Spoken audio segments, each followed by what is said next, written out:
Hello, my dearest confidant. This last week has been a week. I got sick for the first time in a couple of years, and it was some kind of viral something. I'm not really sure what, but I lost my voice and stuff, and I'm just finally starting to feel like myself again the last yesterday and today.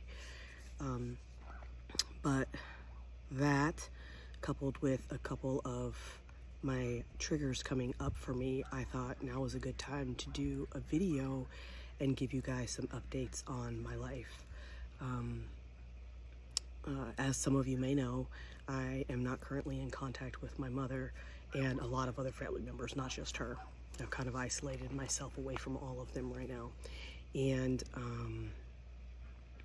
it has been a challenge because my mother, you know, I love her, but she has narcissistic traits, and she has not been giving me my space like I'm asking for. And when she does try to enter back into my space, she's not coming from a place of trying to see how I am and trying to understand why I'm not talking to her. It's more like, well, you shouldn't be doing this, or you shouldn't be isolating yourself from me. You shouldn't be disrespecting me. It's never like, hey, like, what made you make this decision type of behavior. You know what I'm saying? So I know that I'm not ready to have an interaction with her again.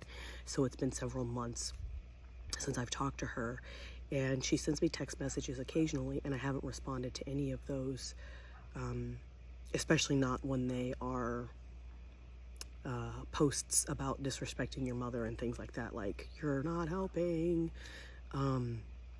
But so then she reached out on one of my videos talking about how much she missed me, and I thought that was inappropriate too, because that's not her forum to say stuff like that, in my opinion. I could be wrong, but in my opinion, I feel like that's not the place to reconnect. If she sent me a private message, different story, but yes, and I get it, I'm talking about her in this video. I understand that. The difference is that I'm talking about her on my page, my stuff, right? I get it, anybody can see it, but it's my stuff. So anyways, so I got sick, that happened, and then you guys all remember the friend that I was talking about that really disrespected me and displayed some narcissistic tendencies back in like June time frame, and you know, I was just barely getting over that. I think like a month ago was the last time I had mentioned this person, saying, hey, I'm finally in a place where I feel okay again. And then that person added me on TikTok, which I don't want to go into what that person may or may not have been thinking. I just know that that's not their primary platform, and so it feels suspicious. It feels like they're trying to get information without being obvious that they're getting information. And that person is blocked in my phone now because I realized that that person wasn't going to leave me alone either. I didn't block my mom because she's older and she has health issues, just in case something does happen. But I have seriously considered it because there's been a lot of bashing on me, and I'm like, you're telling me to get over the past, but you keep hurting me today. Like, okay, so then when do we start this reconnection process? But anyways, so that happened, and then I saw a post on Facebook about different hay types and how certain hay is better for your horses than other hay, and they made a very blanket statement for, you know, generic horses, but they also mentioned this person, and I was like thrown back into it. I just couldn't cope anymore at that point. You know, the sickness, my mom contacting me, this person adding me back on TikTok when I've not engaged with them at all, and then seeing their name in a public post in a public forum about the very thing that we got into an argument about, which if you've been following me for a while, you already know that that's not what that fight was about, right? So I was really starting to spiral. Like, I started rechecking my information about my horses and making sure, am I doing the right thing for them? And you know, what's amazing is that I was looking back at pictures of Honeybee, is the one that I've had the most problems with the weight keeping and maintaining and gaining weight for, and she's also the oldest. And I look back at a picture from August of her top line, the top part of her back where her spine is, and then where her ribs connect, there's a big muscle that's supposed to be there, and it's been a deficit, you know, and it's filling in. I can tell it's filling in, like it's fucking filling in. So that makes me so excited. But I was still spiraling because I started thinking about this person again, like a lot. And I was like, okay, I cannot live my life like this, right?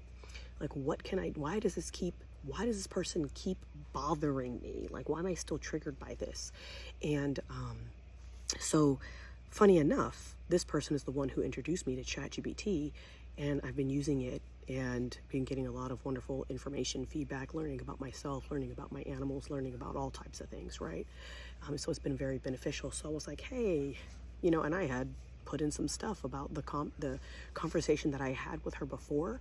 I screenshotted it and put it in there, and it's like, hey, evaluate this tone, evaluate this stuff for me, and see if I'm being crazy or if this person's actually being disrespectful. And they said that you're setting a boundary, you're holding a boundary, and they're being disrespectful. Like, that was the crux of it, right? So anyways, I had to talk to ChatGPT today. I was like, hey, I'm spiraling. I need your help a little bit here. Help me understand the hey thing again, because there's some parts that I'm going back on. Like, was I right? And not right, but was I on the right path? Because I don't care if I'm right or wrong. I just want to do the best, right? And so anyways, we had a very long dialogue about the things that I was doing and going through and whatever. And I thought this would be helpful for some people that are struggling with being triggered by narcissistic type behavior in other people, right? Not necessarily your primary caregivers. Maybe you've gotten yourself away from that, but you're finding yourself with finding that trait in other people and having a hard time digesting that, right? So I'm just going to read you the stuff. I had ChatGPT give me a synopsis after we were done with our conversation, because I was like, this is a lot. I can't read this whole thing. So it gave me a synopsis, and it said what was really happening. This wasn't about hay. This hay conversation was only the symbolic trigger. What was activated was a much older pattern tied to autonomy, authority, and safety. When misinformation and a specific person and expert certainty show up together, the nervous system doesn't react to facts, it reacts to threats of invalidation. And I absolutely felt like I was being invalidated when I was having that back and forth with this person, because I'm like, I understand that you have more knowledge, but I'm telling you from an experience standpoint with my herd, this particular situation isn't working. And I need the autonomy to be able to make those decisions on my own without you tying those decisions to our friendship. And this person wasn't willing to see that they were causing problems in that dynamic. And I'm not saying I didn't do anything wrong. I'm saying I stuck to my boundaries and my feelings in that conversation, and that person was not trying to hear it. Okay, so number 2, narcissistic dynamics injure autonomy. In relationships that mirror narcissistic patterns, especially with a primary caregiver, autonomy is treated as defiance. So like as a little kid, you try to make your own decisions. The narcissistic person thinks that you're being disobedient. Disagreement is framed as being wrong. So anytime that I had a different perspective than my primary caregiver, in this case it was my mom, I was automatically wrong, and that, that obviously is a problem for a little kid when they know sometimes that they actually are factually right. Authority overrides lived experience. And so that was definitely, obviously, one of the things that happened. Like, I actually am watching my horses lose weight and fat and muscle, like they're wasting on this diet. And this person's trying to reassure me that that's not what's happening. But I'm like, I can see it with my own eyes. Photos are showing me that too. It's happening. This person learns that safety depends on self-doubt and compliance. So I learned that self-doubt and just turning to blind compliance was the way to handle narcissistic relationships, right? And I had done this pattern with this person, and that hey conversation was the first time I had really spoken up for myself, and it caused tension. So the saying, I need autonomy to make my own decisions, isn't about control. It's about existing as a separate, sovereign adult. And when autonomy isn't respected, the wound is reopened. And that's exactly what happened then. And I had told ChatGPT, like, all of this stuff is coming up this week, and it just makes me want to go in a corner and hide. Like, I feel like I need to run away from this. because there's classes and other things that are coming up, and I know that this person may be in those classes, and it makes me not want to go, but I want to learn. And so do I want to stay out of circles that I deserve to be in because this person's going to also be there? Or do I stand my ground and just be there, you know? And that's something that I was struggling with. So why the body wants to run away. The urge to disappear, hide, or go to the corner is not weakness. It's a freeze, flight, survival response learned early when visibility wasn't safe. Holding your ground escalated harm, which is exactly what happened every time I said I want the autonomy to make my own decisions. That person buckled down and was like, I'm coming at you with facts. Listen to the facts. This is what you need to do. And that wasn't what I needed at that time. Withdrawal reduced conflict, and what ended up happening was I ended up having to block her from my phone. And I don't block people, but I would continue to tell her after the conversation was done, stop contacting me, do not contact me, I am hurt by you, I do not feel emotionally safe with you. And they wouldn't let up. And so it just continued to reopen that wound, and they tried to brush it under the rug like nothing happened. I'm like, no, you emotionally damaged me. Not coming back from that without us going over the events, you actually holding what I'm saying happened to me internally, and then we can move forward. But again, just like my mom, it was like, well, I'm ready to move forward. Why aren't you ready to move forward? Why can't we just put this in the past? Because we haven't handled it yet. That's why. I don't work that way. I never have. Okay. So the body learned distance equals protection. The problem isn't the instinct. It's that the instinct is outdated. So my instincts were outdated, right? I'm thinking back to, oh my gosh, I need to hide. I need to go and, just remove myself from the situation, make myself small. And I'm tired of doing that. I'm turning over this new, amazing part of my life, and I want to be able to shine without having to worry about if somebody comes and hurts my feelings, am I going to run away? That's counterproductive. So why resurfacing people can be so destabilizing. When someone tied to an old dynamic reappears, the nervous system doesn't ask, is this person doing anything right now? It asks, could I lose myself again? And that's exactly how I felt. If I have any conversations with this person, am I going to lose myself again? Am I going to hold my ground, or am I going to back and run away? That fear isn't paranoia. It's a memory plus pattern recognition. The threat isn't the disagreement. It's the erosion of self-trust, right? And that's what happens. I go and I look and I do all the things, and I'm like, okay, this is what, science says should be right. And then I go and do that thing, and then I'm told, no, you're not doing it right. Science is telling me I'm doing it right. Science has proven this is what works. And then, that person was telling me that wasn't true. And I'm like, okay, I get it that there's different websites that have different information, but also there's my lived experience of seeing them lose weight and now they're gaining. The next part was presence does not equal availability. And this is a key reframe. You can be present without being available. And that's where I've struggled in the past, having to go, possibly be in the same situation with this person, the same room, the same environment with this person is very triggering, just even thinking about that, because they really hurt me. Old patterns required availability, explaining, defending, proving, and engaging. And adult autonomy allows observing without participating, disengaging without disappearing, and choosing distance without exile. I'm no longer required to enter a dynamic for it to exist. And then the overall takeaway message for me specifically, because I was like, am I going back in time by having all this stuff trigger me? It said this wasn't regression. Regression looks like loss of insight, self-abandonment, and handing authority away. And what really happened instead was stacked triggers. I was sick, and it just caused a temporary nervous system overload. That's activation, not regression. So it's very important for us to understand that you're not necessarily regressing just because you had an emotional reaction to something that you've had an emotional reaction to in the past. It's recognizing that pattern and seeing, I don't want to be a part of that anymore. That's the key, that's the difference, and that's what shows you that you've grown. The speed of regrounding shows growth, not lost.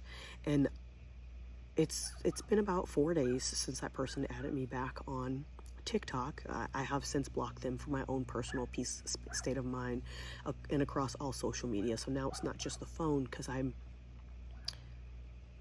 I don't want my boundary to continue to be stepped on. Whether or not this person knows that they're stepping on it doesn't matter. Now you do not have access. I've asked you multiple times. I've asked you nicely. I've told you that we're not going to be friends again. Like, I'm serious. Like, maybe that's happened where you've wormed your way back into other people's lives, but that's not happening with me. I am not going to do that to myself. It doesn't have anything to do with this person.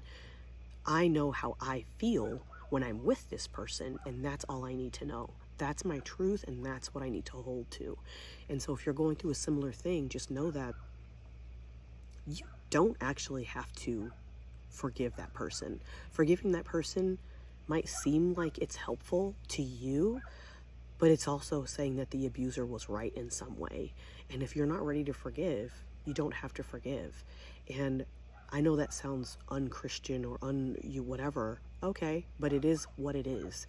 And we don't deserve to continue to be hurt because of those things. And you can say what you want about forgiveness. I feel differently about it than you, and that's fine. Reassurance versus dependence. Healthy reassurance, because I had said, I'm glad that you're able to reassure me, but I want to be able to do this stuff on my own.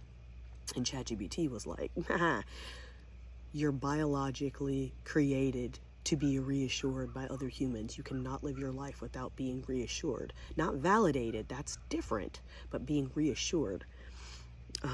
This is not a I'm right, they're wrong situation. This is a how I felt and how I don't want to feel, and am I choosing the right steps to move myself forward and getting an encouragement. That's the difference between validation and reassurance. And so it said healthy reassurance restores orientation, fades as regulation returns, and does not replace self-trust. Humans are wired for relational regulation. Needing reassurance during acute stress is biology, not failure. So you needing a sounding board when you're going through a hard time is not failure, is not weakness, no matter what you've been taught in the past. You're biologically wired for connection. The goal isn't never needing support. The goal is returning to yourself faster without self-erasure.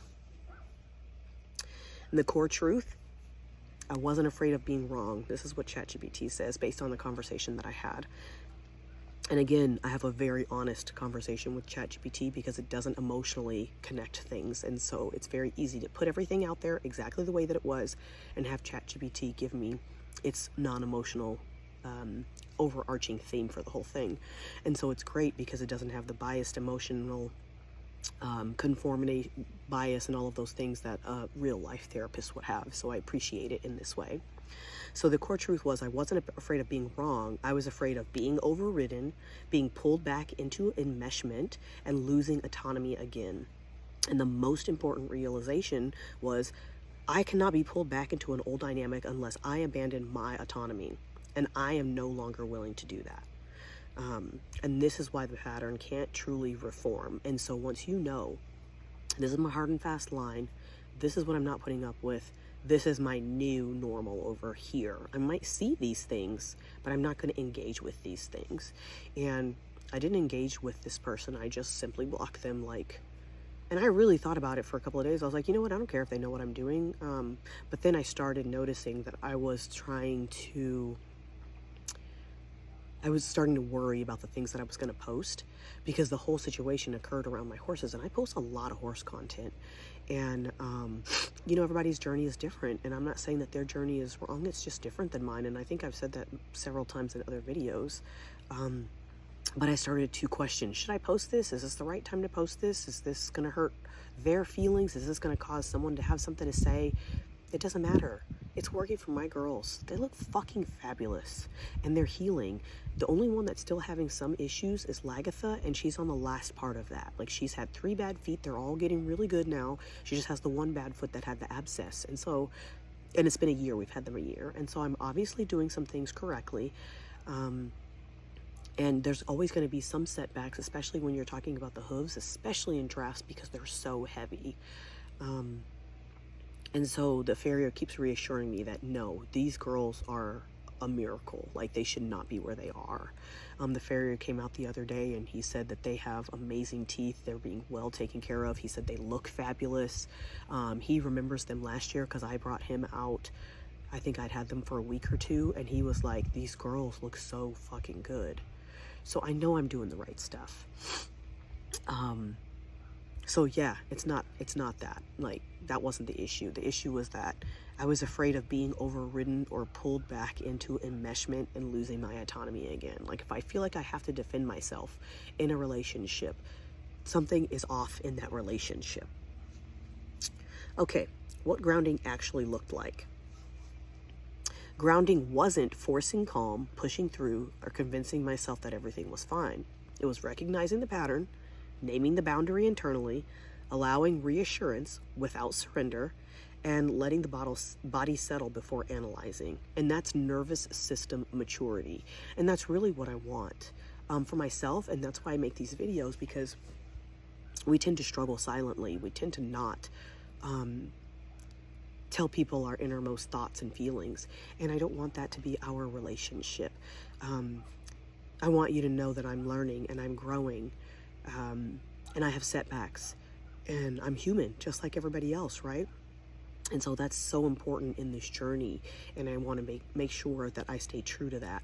And the only way to stay true to that is to post content like this along with all my other stuff.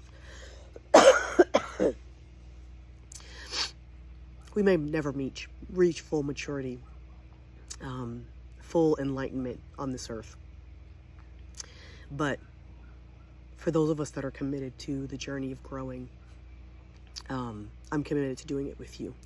And I have learned in the last few months to lean into my autistic expression, my autistic form of neurodivergence. I like being different. I like analyzing things and really thinking about things and wondering why they work, or how people tick, or all of those things, right? And then, of course, learning everything that I can about my animals. And I'm going to continue doing that. I'm not going to let this person or my mother hold me back. You know, and it's funny because, to go back to circle to my mom again real fast, I've gotten to the point where I see her wounds when she messages me. And I see where she's struggling. But that's not my responsibility. And it's not yours to fix your primary caregiver, especially the one that wounded you. And you can heal by separating yourself from them, even if it's just for a little while. And I'll say, you know, if my mom came to me, like, and I could tell she was genuine, not because she watched this video and heard me say it, but was like, I really want to understand how we became as separate as we are, because she really thought that we were friends. I'm not sure why she thought that, but she really thought that, until I started pushing back. I started to really see the types of things that she was saying and doing, and how it didn't match with who she said she was. And it just, every time I would even see her name, I would have this immediate tension in my body, just like with this friend. And I decided I needed to step away from that to see how much I really could learn and grow. And I will tell you, these last few months, even though I've had the setbacks of them, you know, thinking about things I shouldn't be thinking about, I really have gotten a lot more confident and a lot more vocal about my needs, expressing my boundaries more freely. And so what I did really did help. So anyways, I know that this will help you, my dearest confidant. I love you. Until next time.